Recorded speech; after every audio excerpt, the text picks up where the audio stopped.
আসসালামু আলাইকুম। প্রিয় দর্শক, দেশের আইন শৃঙ্খলা পরিস্থিতি কেমন চলছে এটা নিয়ে অনেকেই প্রশ্ন করেন, আপনারা নিজেরাও প্রশ্ন করেন, নিজেদের মনে অনেক রকম প্রশ্ন আসে। এটা এই কারণে আসে যে আমরা কিন্তু নানা ধরনের চাঁদাবাজি এবং নিয়ম নৈতিকতার বাইরে বিভিন্ন কর্মকাণ্ড আমাদের এলাকায় আশেপাশে আমরা দেখি। এ ধরনের একটা বড় ঘটনা এটা আমরা দেখলাম রিসেন্টলি, অনেক দিন ধরে দেখছিলাম, লেখালেখি হচ্ছিল নারায়ণগঞ্জের ঘটনা। নারায়ণগঞ্জের একজন এমপির ছেলে, উনি কিভাবে পুরো এলাকায় নিজেকে ছায়া এমপি হিসাবে প্রতিষ্ঠিত করেছেন, ক্ষমতার দাপট দেখিয়েছেন, শিল্পাঞ্চলে বিভিন্ন মিল কারখানা থেকে চাঁদাবাজি করেছেন এবং চাঁদা দিতে অস্বীকার করলে তাদের গাড়িটা এইসব বন্ধ করে দিয়েছেন, ট্রাক বন্ধ করে দিয়েছেন। এ ধরনের নানা ঘটনা তাকে কেন্দ্র করে কিন্তু অনেক দিন ধরে ঘটছিল, পত্রপত্রিকায় আসছিল, মিডিয়ায় আসছিল, কিন্তু উনি ছিলেন ড্যাম কেয়ার, উনি পাত্তা দিতেন না। উনি একাধারে ওখানকার লোকাল এমপির ছেলে, আবার অন্যদিকে উনি যুবদলের একজন জেলা পর্যায়ের নেতা। তো বিরাট পাওয়ারফুল, ওনার মতো উনি চালাচ্ছিলেন। আমরা দেখলাম 21 তারিখ রবিবার ওনাকে পুলিশ ধরলো, আটক করলো। গ্রেফতার করেছে এমনটি শুনিনি, আটক শুনেছি। ওনাকে আটক করা হয়েছে বসুন্ধরা থেকে, আটক করে নিয়ে যাওয়া হয়েছে নারায়ণগঞ্জে। নারায়ণগঞ্জে নিয়ে যেয়ে আবার ওখান থেকে ঢাকা ডিবি অফিসে নিয়ে আসা হয়েছে জিজ্ঞাসাবাদের জন্য। এই খবরটাও আমরা চাউর হয়ে বিভিন্ন মিডিয়াতে এসেছে, আমরা দেখেছি। কিন্তু এরপর আমরা কি শুনলাম যে ওনাকে নাকি 12 ঘন্টার মধ্যে ওনার কাছ থেকে একটা মুচলেখা নিয়ে ওনাকে ছেড়ে দেওয়া হয়েছে। পত্রপত্রিকায় এতটুকু নিউজ দেখেছি। আচ্ছা, ওই মুচলেখায় কী লেখা আছে? উনি কি লিখেছেন? উনি কি লিখেছেন যে উনি আর চাঁদাবাজি করবেন না? উনি কি লিখেছেন যে উনি ভালো হয়ে যাবেন এখন থেকে? কিন্তু আমার প্রশ্ন হলো, কেন লিখেছেন? উনি কি লিখবেন আসলে? এবং যা লিখবেন তা কি পালন করবেন আসলে? আপনারা সবাই জানেন এই ধরনের ঘটনার আসলে কি হয়। যেটা হয় সেটা হলো, বাবা এমপি, মাথায় রাখবেন, উনি আইন প্রণয়নকারী এবং সরকারি দলের এমপি, তো ব্যাপার স্যাপারই আলাদা। এবং ওনাকে মুচলেখা যেটা দিতে হয়েছে, আমার মনে হয় এটা হলো কেবল মুখ রক্ষার জন্য, এছাড়া আর কিছুটা। কিন্তু এটাও হয়তো দিত না যদি আর কি ওনাকে গ্রেপ্তারের পরপরই আমরা দেখলাম যে যুবদল যে কাজটা করেছে, যুবদল তাকে সংগঠন থেকে বহিষ্কার করে দিয়েছে। সংগঠনের তাকে যে কোনো পদের থেকে তাকে বহিষ্কার করা হয়েছে, যে উনি যুবদলের সদস্য আর থাকবেন না। এখন উনি যুবদল থেকে বহিষ্কৃত, তার মানে দল ওনার ব্যাপারে কিন্তু কোনো নমনীয় আচরণ করছে না।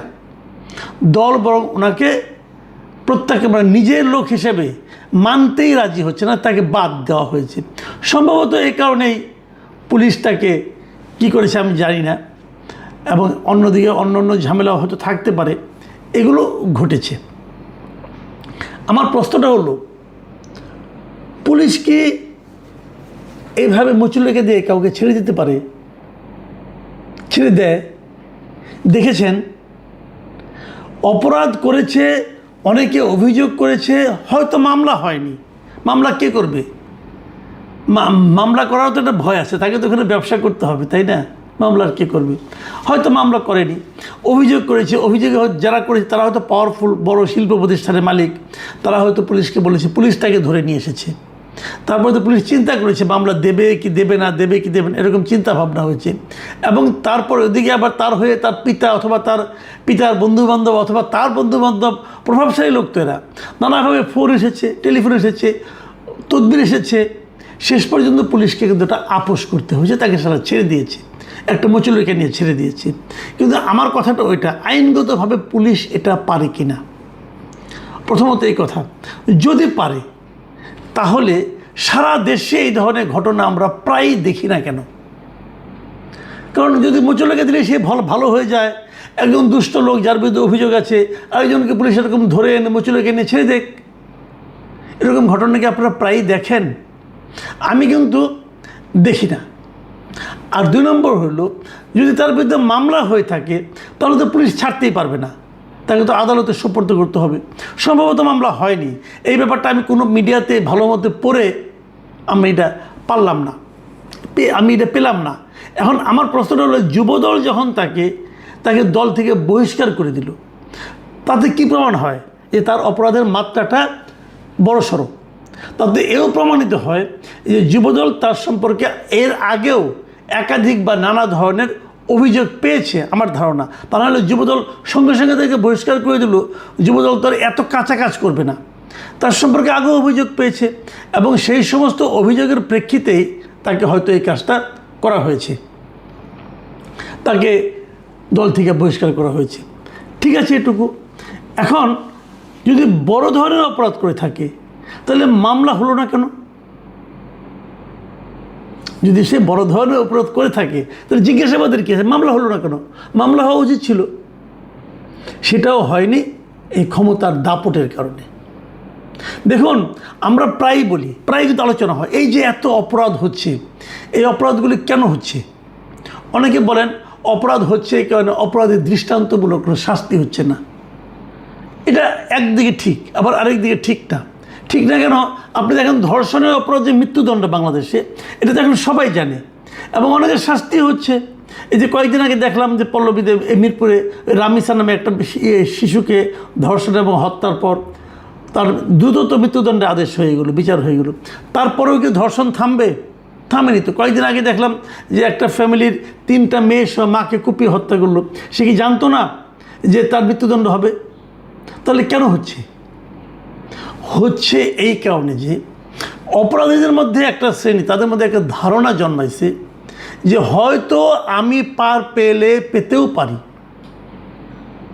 এবং যারা ক্ষমতাধর তারা যেন জেনেই গেছে আমার তো কিছু হবে না, কারণ আমার তো ক্ষমতা আছে, আমার পিতা আছে, আমার চাচা আছে, মামা আছে, টাকা আছে, আমার তো কিছু হবে না, বড় জোর আমাকে মুচলকে দিতে হবে।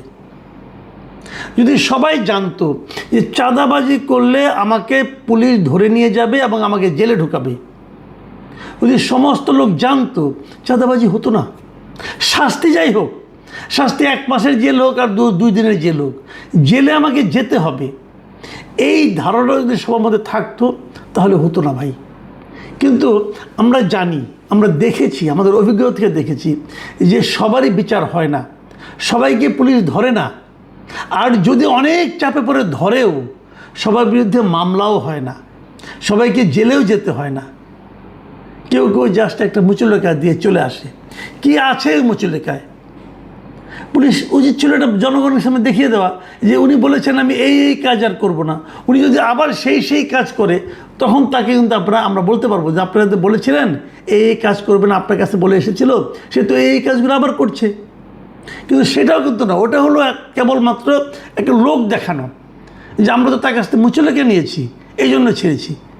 তো পুলিশের কাছে যদি মুচলেখা নেওয়া হয় তাহলে ভালো, আমি এটা খারাপ বলছি না, কিন্তু তাহলে সারা দেশে এই প্র্যাকটিসটা হোক।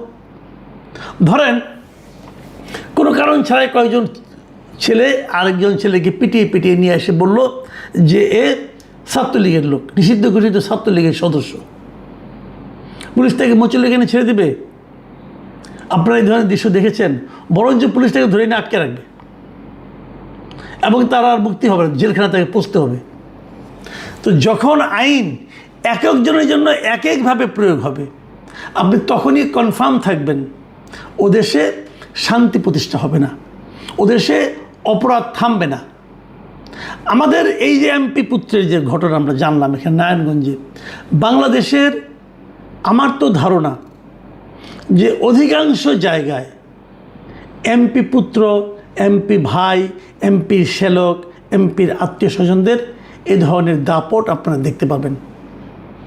এটা নারায়ণগঞ্জ বলে, শিল্প এলাকা বলে, শিল্প প্রতিষ্ঠান আছে বলে এবং বড় ধরনের চাঁদা আদায় করতো বলে, অথবা যারা তার দ্বারা ক্ষতিগ্রস্ত হচ্ছিল, যাদের কাছে অনেক টাকা চাইতো সে, তাদের মধ্যে ক্ষমতাধর অথবা অর্থবান অথবা শিল্পপতি ছিল বলে হয়তো এটা এই পর্যন্ত গড়িয়েছে। কিন্তু যে পর্যন্ত গড়িয়েছে সেটাও যে খুব একটা সুবিধা হয়ে যাবে আমি তাও মনে করি না। এই ভদ্রলোক, এই এমপি পুত্র, উনি কিন্তু যে আবার ওই একই কাজই করবে নিশ্চিত থাকেন আপনারা, কারণ তার বাবার এমপিত্ব তো থাকবে 5 বছর, 5 বছর সে এই কাজই করবে, বরঞ্চ আরও বেপরোয়া হয়ে যেতে পারে, কেউ তাকে থামাতে পারবে না। এইরকম ঘটনা কিন্তু সারা দেশেই ঘটছে। খবর নিয়ে দেখেন আপনারা, এমপি না হলেও বিএনপির সভাপতি, যারা বিএনপির সভাপতি আছেন ওনারা নিজেরাও করছেন, অথবা ওনার সন্তানরা করছেন, অথবা ওনার সন্তানরা যুবদল করেন, ছাত্রদল করেন, তারাও করছেন। পাবেন আপনি, এই দাপটটা পাবেন। আমি হয়তো বলবো যে আমি ঢালাওভাবে বললাম, হ্যাঁ আমি ঢালাওভাবে বললাম, কিন্তু যারা এটা শুনছেন তারা মিলিয়ে নিতে পারবেন। আপনারা আপনাদের এলাকার কথাগুলো আমাদেরকে লিখে পাঠান, দেখেন আমি এগুলি একটা একটা করে বলতে থাকি, দেখবেন যে কত বড় হয়ে যায়।